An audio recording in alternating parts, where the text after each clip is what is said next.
Bonjour à toutes et à tous, bienvenue dans votre revue du quotidien national L'Essor. Voici les actualités. La rumeur persistait depuis plusieurs jours. Ce jeudi 14 août 2025, le gouvernement de la transition a confirmé l'arrestation de plusieurs militaires et civils, dont deux généraux de brigade, Abbas Damile, ancien gouverneur de la région de Mopti, et Nema Sagara de l'état-major de l'armée de l'air, pour tentative de déstabilisation des institutions. Selon le ministre chargé de la Sécurité, le général de division Daoud Alid Mohamedine, cette action orchestrée par un agent des renseignements français a été déjouée grâce à la vigilance des services compétents. Hier, au CICB, s'est achevée la session extraordinaire d'août 2025 du Conseil national de transition présidé par le général de corps d'armée Malik Diaw. Avant la clôture, 3 projets de loi ont été adoptés, dont celui créant le commandement des opérations spéciales chargé de centraliser la planification, la préparation et la conduite des missions des forces spéciales de la défense et de la sécurité antiterroriste dans notre pays. Il s'agit des forces spéciales du ministère de la Défense et des anciens combattants et de celles d'antiterroristes du département de la sécurité et de la protection civile. Un important don de matériel a été fait par le président de la transition, le général d'armée Assimi Goïta, dans le cadre du projet du concours national du plus beau quartier, baptisé Neka Sikida, Neka Fasoko, mon quartier, mon pays.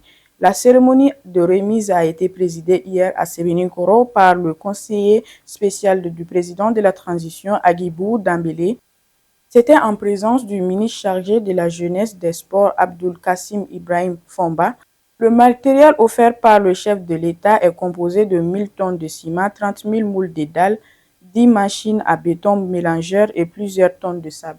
Une cérémonie empreinte de fierté s'est tenue hier au ministère de l'Éducation nationale réunissant élèves, parents, enseignants et officiels pour honorer les 3 premiers des examens du diplôme d'études fondamentales et du baccalauréat de session de juin-juillet 2025. Présidée par le ministre de l'Éducation nationale, Dr Amadou Sy Savané, cette activité a mis en lumière l'excellence académique des jeunes Maliens en présence des membres du cabinet élargi du ministère ainsi que des directeurs des académies d'enseignement de Bamako et de Kati. L'objectif était de décerner des attestations d'excellence en reconnaissance du mérite des lauréats. Nous terminons par la page sport.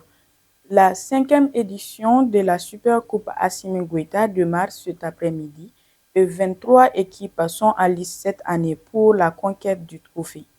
L'honneur reviendra à l'équipe de la présidence de la République et à la formation de la région d'ouvrir le bal au stade Mamadou Konaté. 4 poules ont été constituées pour cette 5e édition.